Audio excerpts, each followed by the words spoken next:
You're holding the pen, ready to sign the divorce papers and finally be done with this chapter. But what if I told you that hidden in the fine print are clauses that could cost you hundreds of thousands of dollars over your lifetime? According to a study from the National Endowment for Financial Education, a poorly negotiated divorce can reduce a person's wealth by up to 77%. You are not just ending a marriage, you are signing the blueprint for your financial future.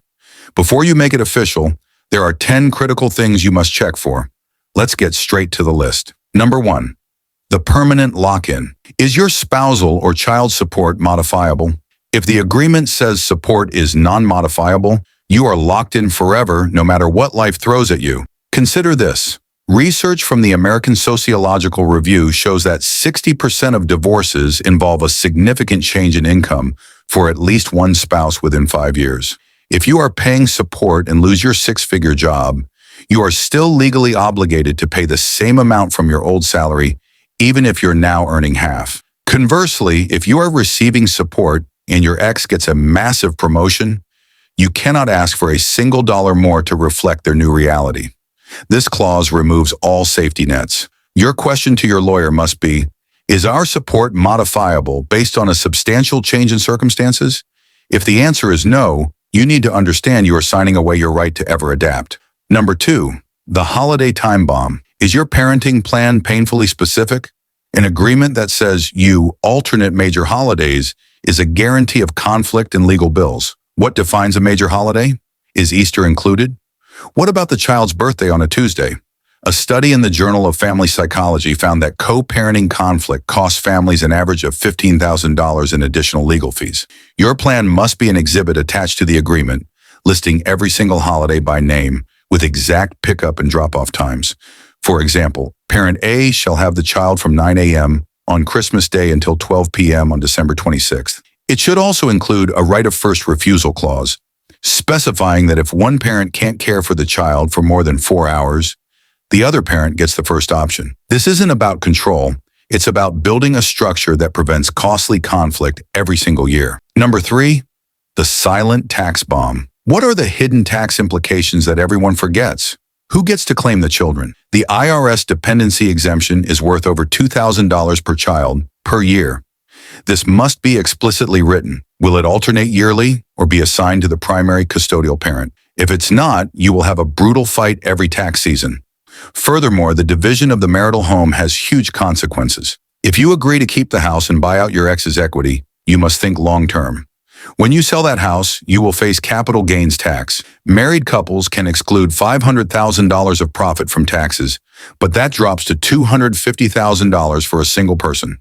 Selling a house you bought for $300,000 that is now worth $800,000 could trigger a tax bill of over $50,000 that you never planned for.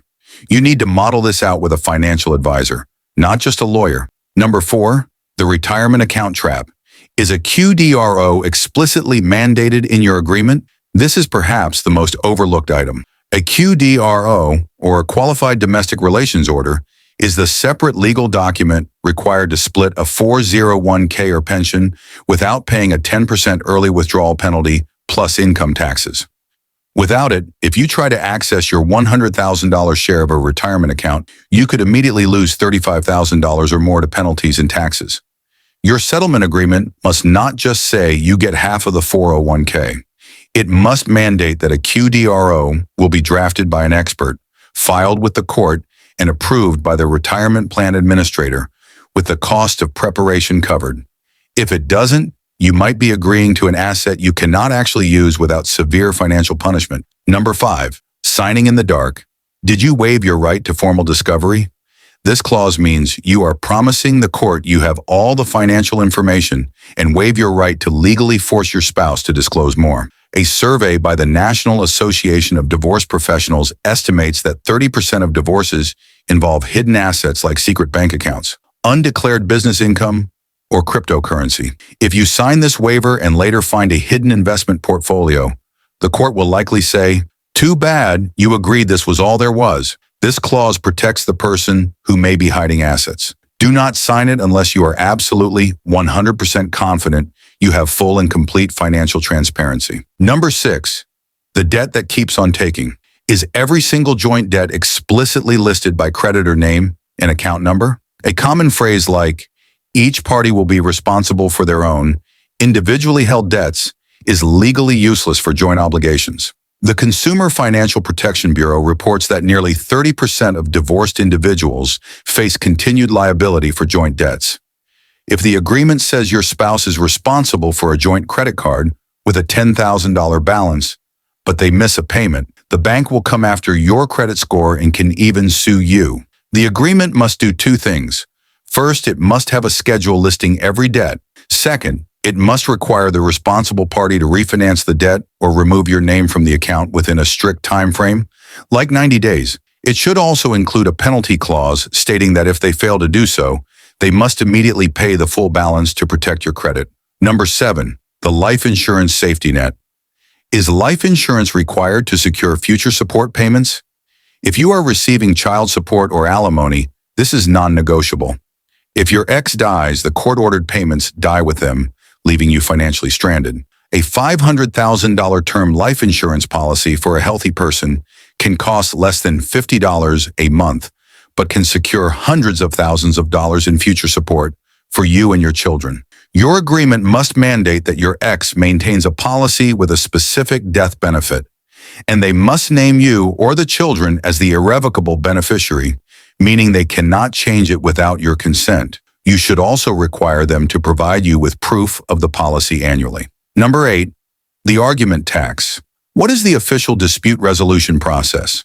Does every small disagreement about a medical bill or a missed weekend mean you have to file a costly court motion? Your agreement should include a stepped process to resolve conflicts without immediately resorting to lawyers. For example, first, the parents must try to discuss it directly. If that fails, they must take the issue to a professional mediator. Only if mediation fails can they then file a motion in court.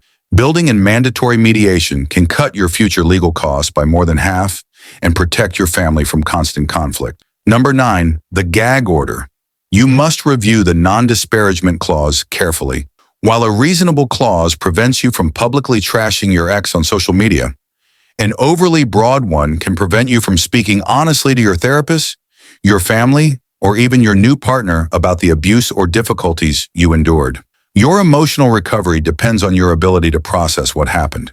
Ensure the language is specific, prohibiting public disclosure intended to harm reputation, but explicitly allows for private, therapeutic conversations. Your healing is not negotiable. Number 10, the paper promise. Does the agreement have an entire agreement or merger clause? This is standard legal language that means the written document is the full and final deal, superseding all prior discussions and promises. Any verbal promises your ex made about helping you with a down payment in a few years or paying for a specific educational course are legally worthless if they are not written into this document. This clause protects you from he said, she said later on. It ensures that the four corners of the document are the only terms that matter. Do not sign until you have sat down with your own lawyer and reviewed these 10 points one by one. This is more than a document. It is the architecture of your next chapter. Protect it. Now, knowing these 10 points is one thing, but what's your very next step? Your action item is not to become a legal expert overnight. It's to become an empowered client. Take this list, pause this video, and screenshot it right now and take it to your next meeting with your attorney. Say these exact words. Can we please review our agreement against this checklist to ensure I am protected in these 10 specific areas? A good lawyer will appreciate your preparedness. This transforms you from a passive participant into an active partner in your own divorce. It shows you are informed, you are serious, and you will not be rushed into signing something you don't fully understand. This single action, using this checklist as your guide, is what will ultimately save you from the financial and emotional traps we just discussed. I am not an attorney or financial advisor. This video is for educational purposes only and is based on common legal and financial principles. You must consult with your own licensed legal and financial counsel for advice on your specific situation. If this list saved you from a costly mistake, let me know by liking this video. Subscribe for more clear guides to navigate your divorce